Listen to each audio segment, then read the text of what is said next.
Bienvenue dans La Semaine dans le Monde, c'est toute l'actualité de la semaine vue par nos éditorialistes et avec nous cette semaine José-Manuel Lamarque. Bonjour, vous êtes journaliste à France Inter, spécialiste des questions européennes et auteur d'Objections manifestes pour en finir avec la pensée unique.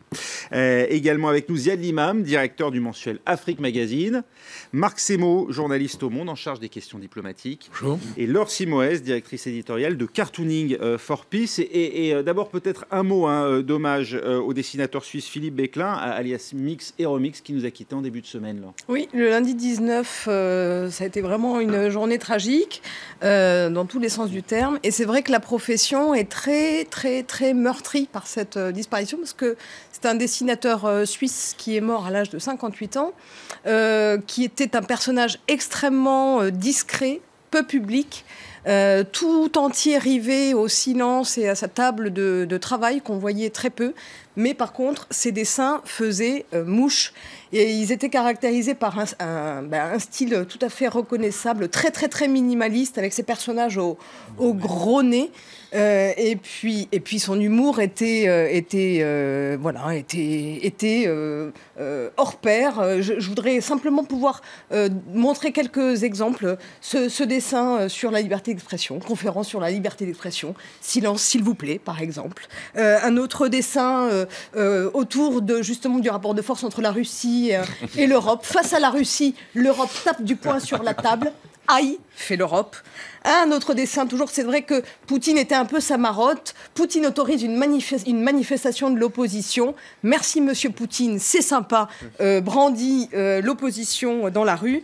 Les thématiques, les questions environnementales étaient aussi très importantes pour lui. C'est toi qui pollues. Non, c'est toi, dit cette planète enfumée. Voilà, un dessin intelligent. Très intelligent. Un autre, la question aussi sociétale l'intéressait beaucoup. Les femmes auront aussi leur Viagra pour l'épanouissement du couple. Grâce à la chimie, plus besoin d'alchimie. Un autre dessin aussi, les USA nous espionnent. Et on a cette scène de couple avec une femme qui reproche à son homme, Obama, lui, au moins, eh bien, il m'écoute. Un autre dessin, parce que évidemment, il s'intéresse aussi aux thématiques culturelles. DiCaprio dans The Revenant. Mérite-t-il un Oscar? Et alors voilà à quoi il résume le jeu d'acteur. Mince, c'est pas le moment. Le jeu d'acteur de DiCaprio, on va y arriver.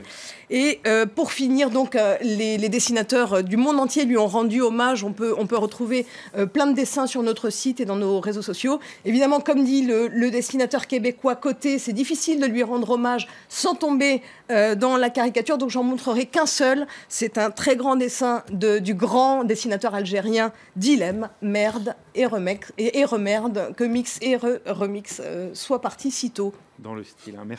Merci beaucoup Laure, évidemment. Une pensée émue pour Philippe Becklin qui nous a quittés. C'était lundi. Ce même lundi où vous l'avez dit, marqué par la tragédie. D'abord en Allemagne, semaine débutée par l'attaque au camion bélier contre un marché de Noël à Berlin et conclue par la mort de l'auteur présumé, Anis Amri, ce Tunisien de 24 ans, dont le parcours s'est arrêté la nuit dernière à Milan devant la gare routière lors d'un contrôle de police. Ziad Limam, on est étonné qu'il ait pu franchir comme ça plusieurs frontières. Enfin, et on est étonné. Jusqu'à nouvel ordre, Schengen est une réalité. Alors après, on peut mettre des centaines de policiers à chaque point de passage, ce qui s'était d'ailleurs passé après le 13 novembre avec la frontière belge. Il ne faut pas être étonné que ce monsieur ait pu essayer de s'enfuir, tenter de s'enfuir, se passer des frontières. D'un seul coup, on a l'impression que les frontières existent. Elles n'existent plus dans la zone Schengen. Oui. Donc il y a des règles qui permettent de les rétablir. Mais il y en a pas dans les trains. On peut les rétablir. Les Allemands auraient pu peut-être rétablir. Les Français auraient pu peut-être rétablir. Mais je pense aussi qu'il faut se mettre dans la perspective d'un temps court. Ça s'est passé quand même en 24-38 heures. Voilà. Et puis, je pense aussi que c'est le mauvais procès. C'est-à-dire le procès, peut-être, on va faire le procès de Schengen. Peut-être on peut s'intéresser à autre chose. On peut aussi s'intéresser au fait qu'il y a eu un mécanisme européen qui a pas trop mal fonctionné en termes d'alerte générale sur toutes les polices de la zone. Ça, on pourra aussi en parler. Après, les policiers italiens ont certainement eu, dans cette histoire, un petit peu de chance. Tant mieux pour nous tous. Mais du courage aussi. Du courage. Et puis du sang-froid et de la présence d'esprit. Voilà, donc il y a un mécanisme européen qui fonctionne. Il y a Schengen avec ses défauts et ses qualités. Je pense que c'est deux choses un peu différentes. Non, je ne pense pas que ce soit Schengen le problème. Le vrai problème, en réalité, c'est que ça fait quand même des années, il faut le dire, que la majeure partie des gouvernements européens on va dire, plan Marshall de l'Ouest, on réduit les budgets des forces de sécurité, des services de renseignement intérieurs et extérieurs, de la défense aussi. Sauf que là, il n'y a plus de douaniers, quoi. Donc il n'y a plus de présence. Il n'y a plus de douaniers, mais à force de réduire les budgets, on a eu beaucoup de chance, parce qu'en 48 heures, la police italienne a pu intervenir. Mais il faut voir dans quelles conditions aujourd'hui les services de sécurité, de police, gendarmerie, l'armée et les services de renseignement intérieur et extérieur en Europe travaillent. Mais même sur ce point, il est révélateur qu'il ait été sous enquête en Allemagne. Pendant un certain temps, parce qu'on le soupçonnait de préparer des braquages pour acheter des armes et faire des attentats terroristes. Bon, au bout d'un certain temps, ils ont enlevé la surveillance. Et on avait d'ailleurs exactement la même chose bien avant au moment des attentats de Londres, en 2005, où les types avaient été suivis pendant un certain temps, parce qu'ils revenaient des zones tribales. Bon, voilà, il n'y a rien, on arrête, parce qu'une surveillance, ça veut dire entre 12 et 15 hommes pour une seule personne que l'on surveille. Et comme il y a énormément de gens suspects, on ne peut pas continuer. Il n'est pas étonnant qu'une personne qui passe à l'acte ait été précédemment surveillée. C'est-à-dire que tous ceux qui sont surveillés ne passent pas forcément à l'acte, mais en général, ceux qui passent à l'acte ont fait l'objet d'une surveillance, ce qui est plutôt rassurant. Ça prouve qu'il y a eu des signaux qui ont été détectés. Cela dit, là, la police allemande a d'abord retenu un demandeur d'asile pakistanais. Pourquoi, alors que les papiers d'Anis Amri se trouvaient dans le camion, ce qu'on a retrouvé d'ailleurs 48 heures plus tard? Il faut quand même revenir à ce que représente aujourd'hui la police allemande et les services de renseignement allemands. Je le répète, tout a été réduit. Souvenons-nous, il y a un an, la Saint-Sylvestre à Cologne, par exemple. Ils étaient complètement submergés. Je pense que mais là, le camion était sous scellé. C'est une bourde de la police scientifique? Je ne pense pas que ce soit une bourde. Je pense que, d'abord, il faut savoir qu'en Allemagne, tout le monde a été étonné de cet attentat, parce qu'ils n'ont pas l'habitude. Ils n'ont pas l'habitude. Ils ont vu des attentats en France, en Angleterre, ils n'ont pas l'habitude. Si vous voulez, c'est un peu le 11 septembre 2001 à New York que les Américains ont découvert qu'on pouvait faire des attentats chez eux. Mais les Allemands aussi découvrent que c'est possible chez eux. C'est quand même... Il faut quand même rappeler dans quelle société on vit. C'est des sociétés quand même très ouvertes.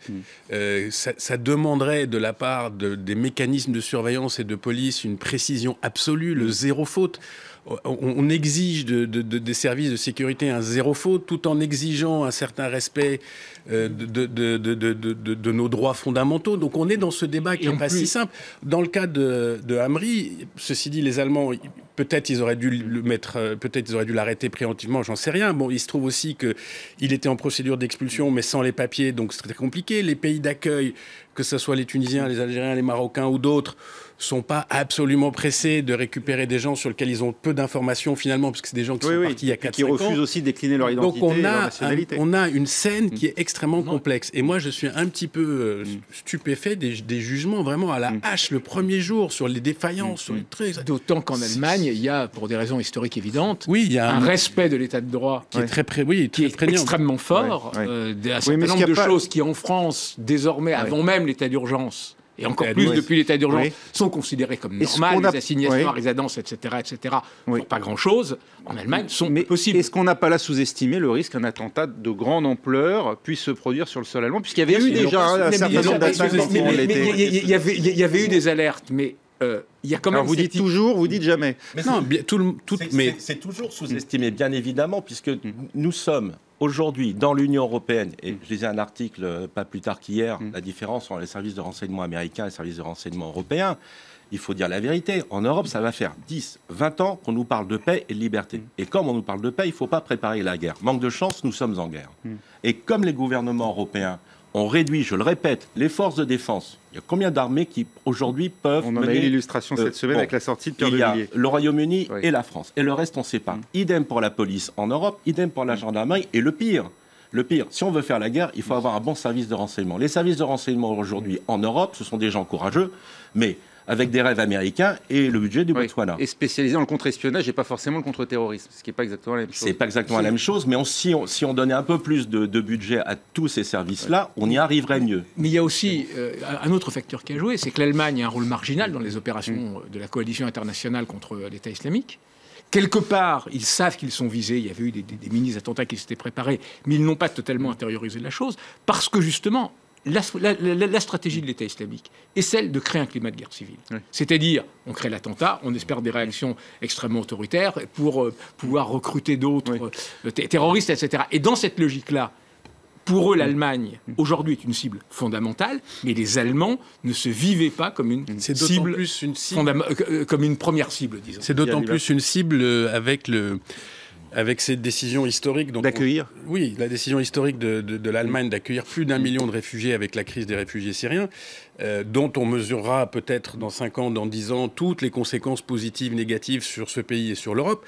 Mais c'est clair que c'est aussi un enjeu politique. C'est-à-dire que pour les activistes de l'État islamique, il faut absolument détruire cette expérience. Le but, c'est de créer un doute chez les Allemands, en fait, une crise de confiance. Ils montrent quand même, ces Allemands, qu'ils ont une certaine solidité, ils ont un certain sang-froid, ils ont réaffirmé un certain nombre de principes. Après, on est au jour plus 48 heures, plus 112 heures, on verra comment ça évolue. Ils ont des élections dont je pense qu'il y aura forcément une part d'expression, de contestation d'extrême droite, etc. Mais on verra. Mais en attendant, je pense que nous sommes tous en Europe menacés et que ça mérite un tout petit peu de distance par rapport à des jugements que je trouve un peu rapides. Et surtout, ce qui se passe en Allemagne, c'est qu'aujourd'hui, ce qui vient de se passer, ça fait le lit de l'Alternative für Deutschland. Oui, qui a d'ailleurs manifesté devant la chancellerie le parti nationaliste. Mais le problème aussi d'Angela Merkel, l'année dernière, tout le monde est monté au créneau en disant « Ah là là, c'est merveilleux ». Les politologues allemands l'ont dit. Madame Merkel n'avait vraiment pas respecté le droit régalien. C'est-à-dire, le nombre de personnes qui ont été accueillies en Allemagne, en lançant son appel, ils ne savent pas qui c'est. Oui, il n'y a pas eu, les contrôles n'ont pas été prévus vraiment qui est avant l'arrivée en Allemagne. Oui, mais l'enregistrement se fait en général dans le premier pays d'entrée dans l'Union européenne. Oui, mais pas là le problème. On va voir justement ce que dit Angela Merkel aujourd'hui sur la menace qui plane sur l'Allemagne. Écoutez.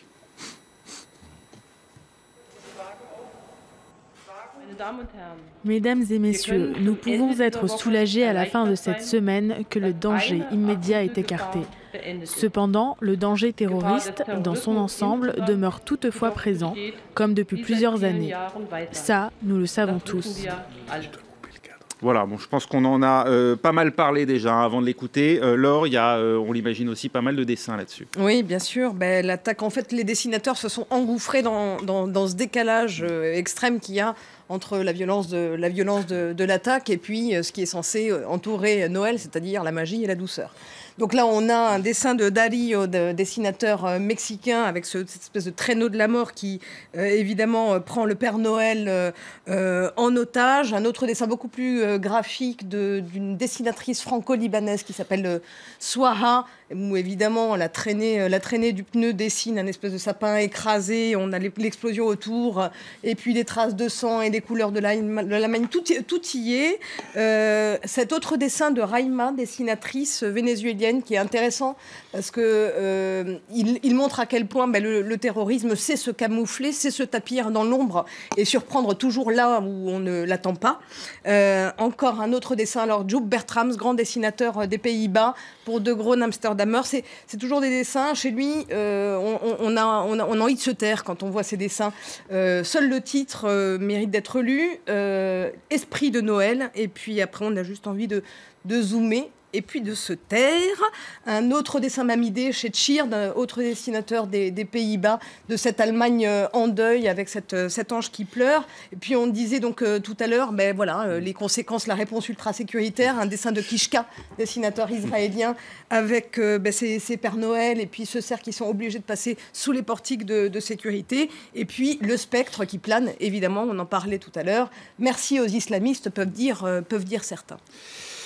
En parlant d'Europe, on a bien cru cette semaine à une répétition de l'attentat de Sarajevo, un siècle après, l'événement déclencheur de la Première Guerre mondiale, sauf que cette fois, en guise de victime, ce n'était pas l'archiduc François Ferdinand, mais l'ambassadeur de Russie à Ankara, sur fond de guerre en Syrie. Mais non, finalement, Poutine et Erdogan ont tout fait pour éviter la crise diplomatique. C'est dire, Marc Semo, que cet événement arrive vraiment à contre-courant du rapprochement russo-turc. Les deux pays ont intérêt à s'entendre, malgré tout. Les deux pays ont intérêt à s'entendre. Les deux pays ont l'un et l'autre aussi bien Recep Tayyip Erdogan que Vladimir Poutine dénonçaient avec les mêmes mots un complot, un attentat visant à empêcher leur rapprochement. Bon, l'idée de l'attentat de Sarajevo, c'est une analogie historique un peu facile qui a buzzé beaucoup, mais qui de fait n'avait rien à voir avec la réalité du contexte, vu que là, il y avait deux pays qui étaient en train de se rapprocher, qui ont des intérêts convergents dans cette crise syrienne, ce qui est quand même essentiel dans cette crise que l'on voit maintenant, c'est cette espèce de basculement du monde. On en parlait au début de l'émission. Les négociations pour une sortie de crise en Syrie, elles se faisaient entre New York et Genève. Maintenant, après cette victoire militaire russe que Poutine, ça va être plus compliqué, espère transformer en victoire diplomatique, on parle de négociations sur la Syrie entre Moscou et Astana, la capitale du Kazakhstan, ce qui est quand même le symbole d'un basculement du monde. Ensuite, dans ces négociations, il n'y a que 3 pays, les pays engagés sur le terrain, à savoir la Russie, l'Iran et la Turquie. Une Turquie qui est un membre de l'OTAN, mais qui, dans ce cas de figure, se retrouve un peu vassalisée par rapport à Moscou, et finalement qui était là pour préparer les conditions de la reddition à Alep. On assiste, Ziad, à un réalignement de la Turquie en ce moment par rapport aux alliances traditionnelles auxquelles on était habitué. En gros, la Turquie membre de l'OTAN et de l'autre côté un axe Moscou-Téhéran-Damas. Je ne sais pas, les Turcs, d'abord ils sortent d'une séquence historique qui est très complexe, coup d'État, etc. Donc je ne pense pas que ça soit... j'ai pas l'impression qu'il y ait une cohérence absolue dans tout. C'est-à-dire une espèce de paquebot comme ça qui serait dirigé de manière parfaite, etc. Il ne faut pas oublier que c'est aussi un grand pays sunnite. Il ne faut pas oublier que l'opinion publique est à 70% sunnite. Donc ce qui se passe à Alep a une réverbération qui peut être très émotive. Donc est-ce que tout ça est parfaitement géré? Je pense aussi que dans cette histoire de l'assassinat de l'ambassadeur russe, moi je suis absolument stupéfait par la faille sécuritaire. C'est-à-dire qu'il y a des spécialistes qui commencent à se poser la question, est-ce que l'épuration post-coup d'État, est-ce que le fait d'avoir viré un tiers de la police, un tiers des militaires, un tiers de la sécurité, un tiers, est-ce qu'il n'y a pas un affaiblissement de la structure? Sauf que là c'était un membre des forces anti-émeutes. Oui, mais comment ce monsieur se trouve là avec une arme derrière un ambassadeur russe qui lui-même est supposé être personnalité relativement protégée? En tout cas, il y a des gens qui pensent que l'État turc est affaibli. Il y a aujourd'hui, derrière l'apparence d'un Erdogan plus fort que jamais autoritaire, un peu à la Vladimir Poutine, un État affaibli. Un État qui est affaibli. Précisément d'ailleurs précisément dans la chasse contre ceux qui l'accusent aujourd'hui d'être à l'origine, c'est-à-dire les gulenistes. C'est encore plus compliqué parce qu'il y a eu ces purges aujourd'hui, après le coup d'État où on accuse les gulenistes, mais les gulenistes eux-mêmes qui avaient effectivement massivement infiltré l'État à l'époque avec le soutien d'Erdogan, avait massivement infiltré l'État et fait des purges énormes dans les années précédentes contre tout ce qui était, disons, les cadres républicains kémalistes classiques, d'où aujourd'hui la réalité d'un crack sécuritaire. On va reprendre dans un instant. À force de purger, il ne reste plus grand-chose. Ce qui est très important, c'est que, vous l'avez dit, la Turquie est membre de l'OTAN. L'autre problème, c'est que Donald Trump n'est pas du tout favorable à l'OTAN, il en a déjà parlé. Oui. Si les États-Unis se désengagent d'une façon ou d'une autre de l'OTAN, il faut savoir que l'armée turque, c'est la 2e armée de l'OTAN. Alors on va en reparler dans un instant, courte pause, et on se retrouve, on reprend exactement où on s'est arrêté. Restez avec nous.